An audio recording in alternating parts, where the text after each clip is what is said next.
Découvrez tous les sujets pour ouvrir votre spiritualité. Faites-vous votre propre avis.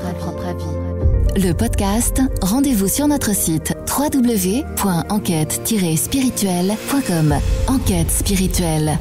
Le lâcher-prise. En fait, qu'est-ce que c'est le lâcher-prise ? C'est un concept qui consiste à se détacher, on va dire, des pensées, des émotions ou des situations qui nous pèsent ou qui nous stressent.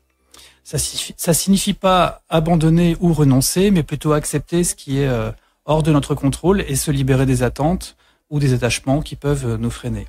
Donc le lâcher-prise, ça peut apporter de nombreux bienfaits comme une réduction du stress, une meilleure clarté mentale, une plus grande sérénité. Ça peut impliquer aussi des pratiques comme la méditation, on en parlait tout à l'heure, la pleine conscience ou simplement prendre du temps pour soi afin de réfléchir à ce qui est vraiment important. En fin de compte, le lâcher-prise, c'est un processus personnel qui peut varier d'une personne à l'autre et l'essentiel, c'est de trouver des moyens qui vous aident à vous sentir plus léger et en paix avec vous-même. Donc le lâcher-prise, il faut savoir que c'est souvent associé aussi à des pratiques spirituelles et psychologiques, mais il peut également être intégré dans notre vie quotidienne. Alors, je vais vous donner quelques aspects supplémentaires pour ça. Comment on peut intégrer ça ? Donc, la première chose, alors moi, c'est la base de l'EFT, j'en parlerai peut-être une autre fois, mais c'est l'acceptation. L'acceptation, c'est l'un des premiers pas vers le lâcher-prise. C'est d'accepter la réalité finalement telle qu'elle est. Ça signifie reconnaître que certaines choses, elles échappent à notre contrôle, comme les actions des autres ou des événements imprévus. Et l'acceptation, ça peut être très libérateur parce que ça nous permet de nous concentrer sur ce qu'on peut changer. Ensuite, il y a les émotions. Les émotions, le lâcher-prise, ça implique également de laisser aller des émotions négatives, comme par exemple la colère, la jalousie, la tristesse. Ça signifie pas qu'il faut ignorer ces émotions, mais plutôt les reconnaître, les ressentir et les laisser passer sans s'y accrocher. Ça, c'est vraiment la base. Ensuite, il y a les attachements. On a souvent des attachements à des résultats spécifiques ou à des personnes.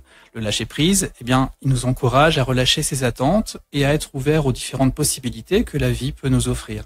Ça peut également signifier se détacher de l'idée de perfection. Alors, les pratiques de lâcher-prise, comment ça se passe ? Donc, il y a plusieurs techniques pour favoriser le lâcher-prise, comme par exemple, je disais tout à l'heure, la méditation.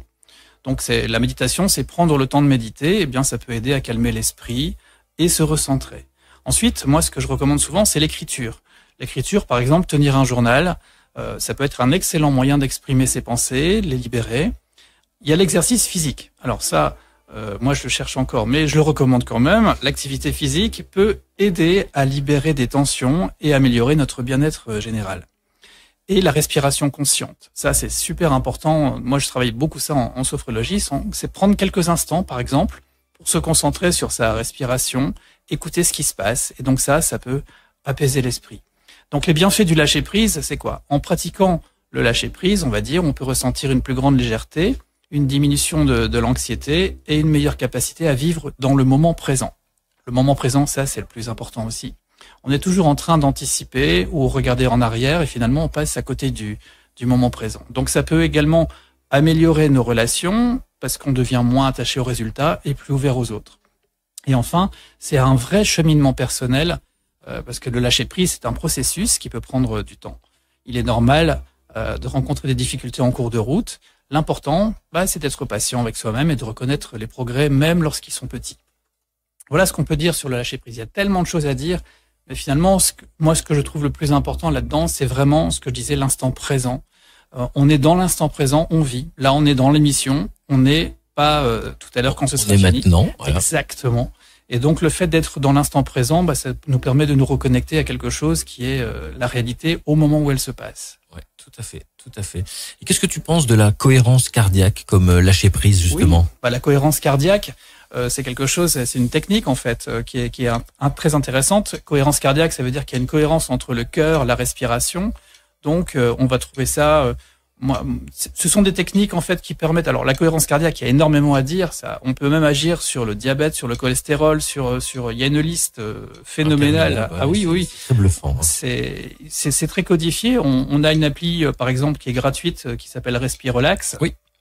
Que je recommande à beaucoup de gens et qui est très très facile à mettre en place. C'est simplement, on va inspirer le temps qu'il y ait une espèce de petit ludion qui monte sur l'écran et on va expirer tout le temps où il descend. Et on va retrouver cette cohérence cardiaque, celle qu'on avait lorsque on est venu au monde, en fait, parce que c'est la respiration du nourrisson.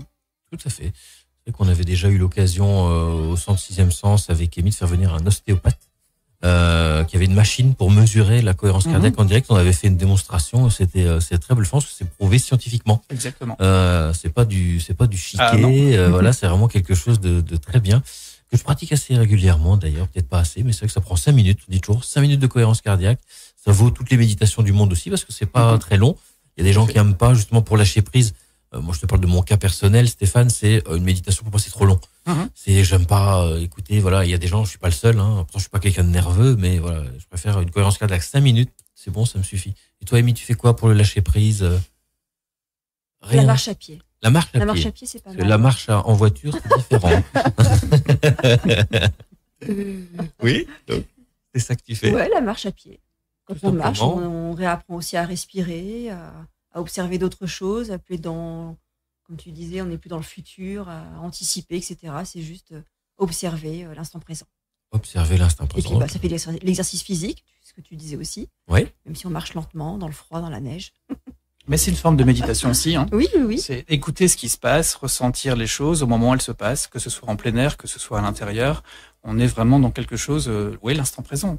On fait intervenir les 5 sens, finalement. Contempler les paysages, regarder la mer, coucher de soleil, des choses comme ça. Sans le téléphone. Ah oui. Ah oui. Ah oui. La plaie. Oui.